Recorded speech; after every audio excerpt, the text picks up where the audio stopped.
Hello and welcome back to the series. EXP here, and you catch me digging out a big hole. You may wonder why I'm digging out a big hole and also why my storage system is behind me instead of down in the perimeter, and we're going to discuss those exact two things in this episode.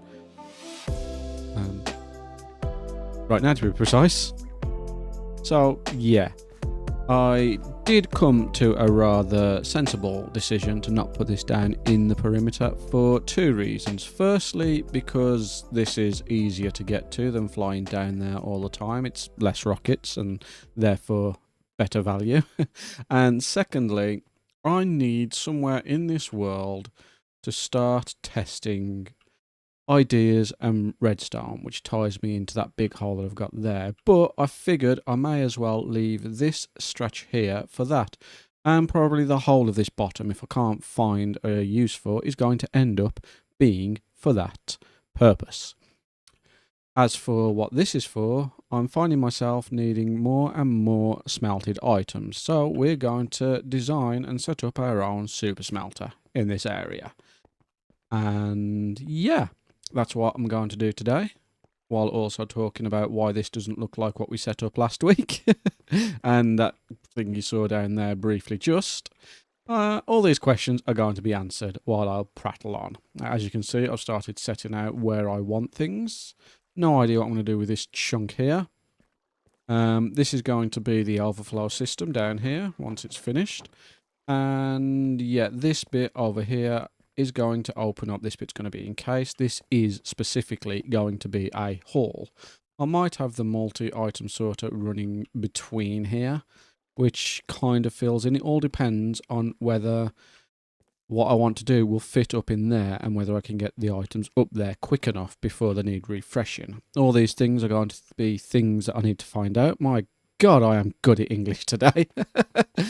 Oh, but the first thing we're going to discuss, I'm glad I put my Elisha back on because I very nearly did that without it, is going to be this thing here, which is a slightly modified version of Samus the Sage's one wide, not one wild, that sounds like an inappropriate movie, a one wild. We'll get there in the end.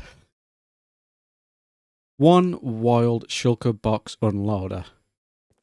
One wide tillable. Let's. If I could make the sound of skipping to a new part, beep. There. One wide tillable Shulker box unloader. There we go. We got there. Which I think I've deciphered what it's doing. So when something enters this dropper here, well, this hopper into this dropper, it triggers this, which triggers this to break it, while also triggering this, lifting this up, sending a signal there, while this simultaneously is sending a signal up into this dropper, which I'm guessing it needs to be a dropper so it does something to trigger that reaction to lock it so nothing can go through. So basically you can fill this hopper with, I keep saying hopper, you can fill this dropper with shulker boxes and it'll only allow one at a time, which is then broken and ends up in here. Now, originally, this was just any block with the comparator on, but because this is no longer a one-wide tillable version because of the minecart, because I wanted the faster unload speed, so there's 4 minecarts in there doing what I did last time, which is very helpful. There was the occasion where the shulker box was breaking and being pushed into this slot here and just idling. So I figured it's probably best if I added this little filter here just in case. And obviously these two filter into here. Now, when the one that Samus has done, it filters so you get in all your items into one side and the shulker box itself into the other, which is fantastic, but it's not something I need since I'm going to have them all filter into the system anyway, which I can talk to you through that another time when we get back to the system, because today we are going to talk about smelting, which is what this thing does here. I mean, technically, smelter, furnace, melting, cooking, all the same thing, but when it comes to interacting with one of these, that has one of 3 functions. You can have something to cook, which you can put in the top, something to eat, which you can put in the side, and it can take out anything that has cooked.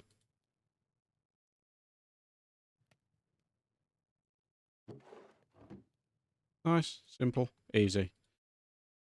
But if you want to do that on quite a large scale, you can, like so. It is not so much infinitely tileable, but say you now have a hopper minecart running along here across all of these, constantly inputting items, going at a constant speed. It will put one item in every pass. If you want to look more into furnace arrays and whatnot, there's a couple of videos I'll link down below as well, one of them being Il Mango's. I can't remember the other ones off the top of my head, but oh, Floppy Donkey, there we go. And that one is quite a substantial one. That aside, that is the basic premise of it. That you're smelting things and taking them out at a constant. If you wanted to do this completely independently from being there, you know, if you want to do it all at a flick of a button, you could set something up. I'm sorry about the really awful demonstration here. I couldn't be bothered to make more hoppers, basically. Yeah, as I was saying, you can have an input here where a hopper minecart is dropping things into each furnace, but then you need to deal with putting a fuel source in, which the one I'm going to use is carpet duping. Personally, because I find that very, very easy. And I'll show you the system I'm going to set up here now. Like this. This is pretty much all you need. All you need to do now is make sure that you put your carpet on itself. So, and I believe that's it. I'm going to run this in a sec, but as you can see, that is incredibly simple to set up, and all you need to do to prime it and load it is this. As you can see, carpet just flying out. Exactly the same mechanic as TNT duping.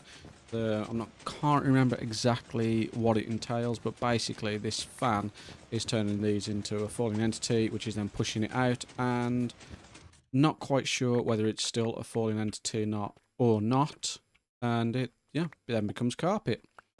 So with that in mind, we can use that as fuel because it is a fuel source. Quite nicely. Have I got anything I can smelt? Yeah. Not a very efficient one, but when you're producing it for free, it doesn't matter if it's producing well. See? And then the last thing we need to work out is the timings of the actual system. So the minecarts themselves, which I've already done, I think. Yeah, so I'm going to build that system now, and I can go over that. Oh, part one of this experiment is how long does it take for it to travel from there round to here. So I believe it's about 10 seconds. So that's going to be about 200 game ticks, or 100. 1, 2, 3, 4, 5, 6, 8, 9, 10, 11, 12. Okay, so that's about 12. That's about 120 redstone ticks.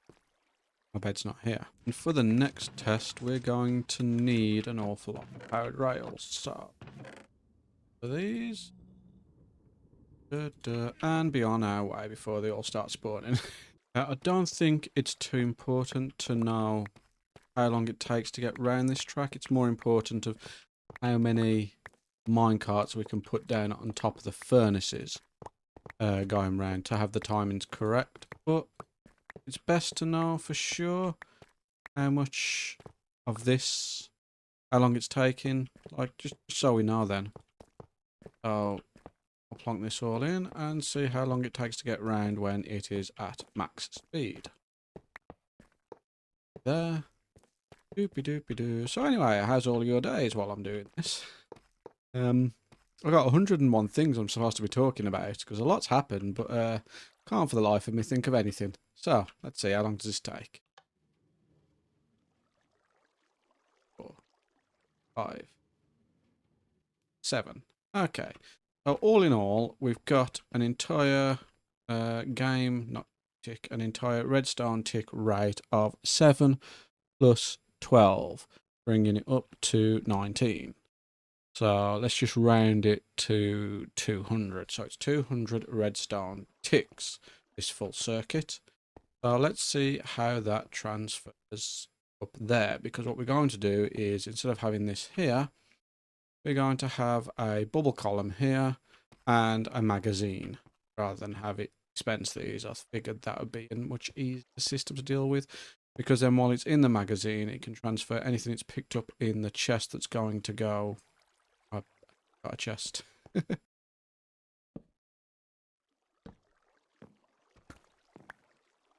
As I was saying, the chest that's going to go here, we're going to be picking items up with the hopper minecart underneath there, and then it can transfer it to the next one in the thingy as it's going around, just so it's continuously dropping in until the system is full.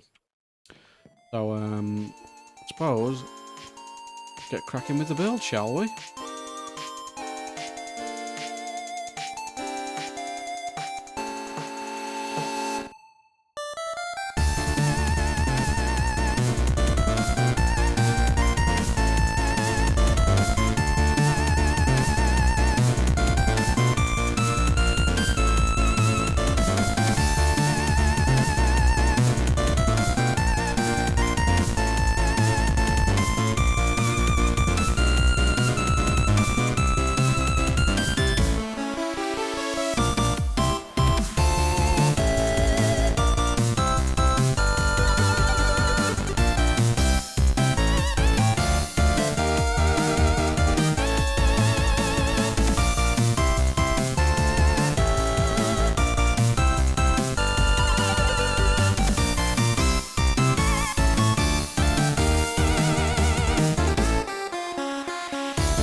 And that there is the whole thing built. So, I've explained all the things individually. So we've got the carpet duper as the fuel source, which just plows it out down this water stream up here. These two chests to align it so it falls directly between both of these hopper lines. And we'll just keep going down, and once each of these are full, it'll just burn off so no entities are left at the end. Next, we have the magazine, which is here. So, as you can see, it's loaded with carts with one ready to go. So that is 8 carts. I'm not quite sure. I think that's going to be enough to keep it going around constantly. There's going to be a little bit of a bottleneck probably somewhere, but it shouldn't be too bad. And then down here is just a redstone clock, the fastest you can get, that goes into this hopper that drops everything into this water stream down here and up into these two chests. And that is a whole system. Along with that, when it's on, this light's lit up and this light down here is lit up. So there's the door opening once. The redstone is pretty simple for this. I don't know how efficient it is, but basically that switch up here, which powers this block, powering the torch on, into this repeater, which powers this dropper, which is empty, but it sends a signal into this observer, pushing this redstone block down into these 2 repeaters. This repeater, which then unlocks the hopper clock, which is what opens that trapdoor, allowing the magazine to drop 1 every 10 seconds, I believe. I can't remember exactly how much I put in here. How much did I put in here? 11. So it moves an item every 1 tick. So yeah, it's probably close to 6 seconds. But that means there's always one in the water stream then. And then the other signal goes through here underneath, which is then turns this torch on by turning that torch off, allowing it to signal this, which is just another redstone line, into this torch, which then turns off and sets the carpet duper away. So all in all, it works. I haven't got anything on me at the moment to actually smelt, but it will.